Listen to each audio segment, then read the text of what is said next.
நான் doctor Vetri Selvan, emergency medicine department of PSG ஹாஸ்பிட்டல்லேருந்து சொல்கிறேன்.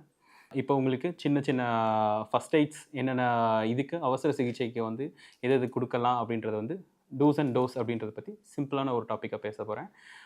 இப்போ ஃபஸ்ட்டு நான் பேச போகிறது வந்து பேர்ன்ஸ் பற்றி. பேர்ன்ஸ் அப்படின்னா தீக்காயங்கள். ஏன்னா நெருப்பு மற்றும் கெமிக்கல் அந்த இது எல்லாத்துலேயுமே வந்துக்கிட்டு டிஃப்ரெண்ட் டேர்ம்ஸஸ் இருக்குது. நம்ம வந்து இது எல்லாமே ஒரு சிங்கிள் இதாக வந்துக்கிட்டு நம்ம பேர்ன்ஸ் அப்படின்றது சொல்லுவோம்.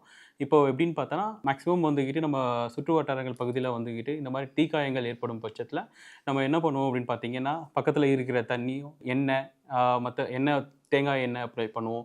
சில பேர் வந்துக்கிட்டு இங்கு அந்த மாதிரிலாம் அப்ளை பண்ணுவாங்க. ஸோ அந்த மாதிரி வந்து எதுவுமே நம்ம வந்து கண்டிப்பாக அப்ளை எதுவும் பண்ணக்கூடாது. முடிஞ்ச அளவுக்கு வந்துட்டு ரன்னிங் டேப் வாட்டரில் வந்துக்கிட்டு அதுவும் கோல்டாக இருக்கிற மாதிரி இருக்கும்போது ஒரு 10 to 15 மினிட்ஸ் வந்துக்கிட்டு நம்ம ரன்னிங் டேப் வாட்டரில் வந்துக்கிட்டு ஃபஸ்ட்டு வந்துக்கிட்டு அதை காட்டணும். தென் வந்துக்கிட்டு நியர்பை ஹாஸ்பிட்டல்ஸில் வந்துட்டு இது காட்டணும். ஏன் அப்படின்னு கேட்டிங்க அப்படின்னா, பேர்ன்ஸ் வந்துக்கிட்டு அந்த இடத்துல வந்துக்கிட்டு வெறும் பேர்ன்ஸ்னால் மட்டும் இல்லாமல் அதுக்கு மேற்பட்டு அதில் இன்ஃபெக்ஷன் அந்த மாதிரி தொந்தரவுகள் ஏற்பட்டு அதில் வந்துக்கிட்டு உயிருக்கு ஆபத்தான தொந்தரவாக வரதுக்கு வாய்ப்பு இருக்குது.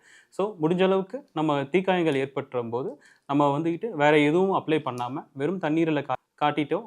அதுக்கப்புறம் வந்துக்கிட்டு நம்ம ஹாஸ்பிட்டலில் வந்துட்டு ஃபஸ்ட் எய்ட்ஸ் வந்துக்கிட்டு பண்ணிக்கிறது நல்லது. இப்போ வந்து பார்த்திங்கன்னா, இந்த தீக்காயம் ஏற்பட்ட பகுதிகளில் வந்துக்கிட்டு இருக்கிற துணிகள் எல்லாத்தையுமே நம்ம அகற்றிடணும். ஏன்னு கேட்டோம்னா, அந்த புண்ணோட வந்துக்கிட்டு அந்த துணிகள் உராய்வதும் அதோட சேர்ந்து பல இன்ஃபெக்ஷன்ஸஸ் உருவாக்குறதுக்கும் வாய்ப்பு இருக்குது. ஸோ முடிஞ்ச அளவுக்கு எவ்வளோ சீக்கிரம் நம்ம வந்துக்கிட்டு நெருப்பு காயம் ஏற்பட்டிருக்கோ அந்த இடத்துல இருக்க துணிகளை வந்துட்டு அகற்றுறதும், மற்றபடி இருக்கிற வந்துட்டு ஆர்னமெண்ட்ஸஸ் லைக் நம்ம வளையல் அந்த ரிங்ஸு இதெல்லாமே வந்துக்கிட்டு எவ்வளோ சீக்கிரம் நம்ம ரிமூவ் பண்ணுறோமோ அது பெட்டராக இருக்கும். ஸோ ஏன்னு கேட்டால் அந்த வீக்கமும் ஏற்படும். ஸோ அதனால் அந்த ஆர்னமெண்ட்ஸ்னால வந்துக்கிட்டு ரத்த ஓட்டம் வந்துக்கிட்டு கம்மியாக தடைப்படுறதுக்கான வாய்ப்புகள் இருக்குது. இல்லை ஃபர்தர் இன்ஃபெக்ஷன்ஸ்க்கான வாய்ப்பு இருக்குது. ஸோ முடிஞ்ச அளவுக்கு நம்ம வீட்டில் அதை வந்து பண்ணுறதுக்கு இது பண்ணலாம். ஸோ விபத்தும் சரி, நம்ம வந்து வீட்டில் அடிபடும்போது நம்ம கூட இருக்கும்போது என்னென்ன பண்ணணும், ஃபஸ்ட் எய்டு முதலுதவி பண்ண போகிறோம் அப்படிங்கிறத பார்க்க போகிறோம்.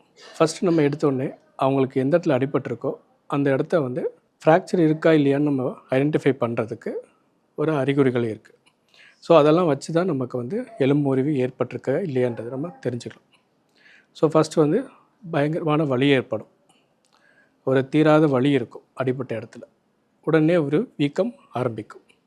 எலும்பு முறிவு ஏற்படுறதுனால அந்த கை கால்களில் அந்த டிஃபார்மிட்டிங்னு சொல்லப்படுற கையில் மாற்றங்கள், எலும்பு முறிவு ஏற்பட்ட மாற்றங்கள் தெரிய வரும். கை காலை ஊன முடியாது, எந்திரிச்சு நடக்க முடியாது. அந்த மாதிரி நேரத்தில் அவங்கள வந்து அதே பொசிஷன்லேயே வச்சுருந்துட்டு அவங்கள வந்து நம்ம வந்து இம்மீடியட்டாக வந்து ஹாஸ்பிட்டலுக்கு உடனே ஷிஃப்ட் பண்ணணும் அப்படிங்கிற மாதிரி இல்லாமல் அந்த ஃப்ராக்சர் பார்ட்டுக்கு என்ன ஃபஸ்ட் எய்ட் பண்ண முடியும் அப்படின்னு பார்த்துட்டு அதுக்கப்புறம் ஷிஃப்ட் பண்ணிக்கலாம்.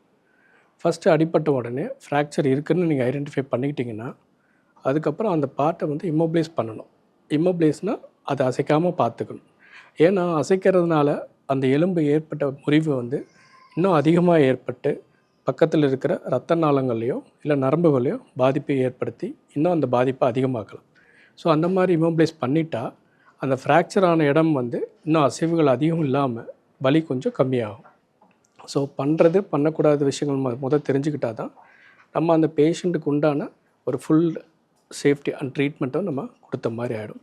அவங்களுக்கு கையில் ஏதோ ஒரு காலில் எங்கேயாவது ஒரு இடத்துல வந்துக்கிட்டு கீறலோ இல்லை ஏதாவது வந்துட்டு காயம் ஏற்பட்டு ரத்தம் அதிகமாக போகுது அப்படின்ற பட்சத்தில் நம்ம வீட்டிலே என்ன முதலுதவி பண்ணலாம், அதுபடி என்னென்னு பார்த்தோம்னா நம்ம முடிஞ்ச அளவுக்கு நல்லா வாஷ் பண்ணி ட்ரை பண்ண க்ளீனாக இருக்க கிளாத்தை வந்துக்கிட்டு அந்த ரத்தம் போகிற இடத்துல வந்துக்கிட்டு நல்லா வச்சு டைட் கம்ப்ரெஷனாக வச்சு அழுத்தி பிடிக்கலாம். ஒரு மினிமம் 3 to 5 மினிட்ஸ் வந்துக்கிட்டு நல்லா டைட் கம்ப்ரெஷன்ஸ் கொடுத்தாலே ஃபஸ்ட்டு வந்துட்டு அந்த ப்ளீடிங் ஸ்டாப் ஆகும். இன்கேஸ் அந்த மாதிரி இல்லை, ப்ளீடிங் ஸ்டாப் ஆகலை அப்படின்றனா அதுக்கு மேலே கொஞ்சம் ஒரு 1 or 2 சென்டிமீட்டர்ஸ் வந்துட்டு லைட்டாக வந்துக்கிட்டு நம்ம வந்துட்டு கட்டு போடலாம். அந்த கட்டு போடும் பட்சத்தில் ரத்தம் அதிகமாக போகாமல் இருக்கிறதுக்கான வாய்ப்புகள் இருக்குது. ரத்தம் அதுக்கு மேலே அதிகமாக போகும் பட்சத்தில் ஹாஸ்பிட்டல் நம்ம வந்துட்டு பார்க்குற மாதிரி இருக்கும்.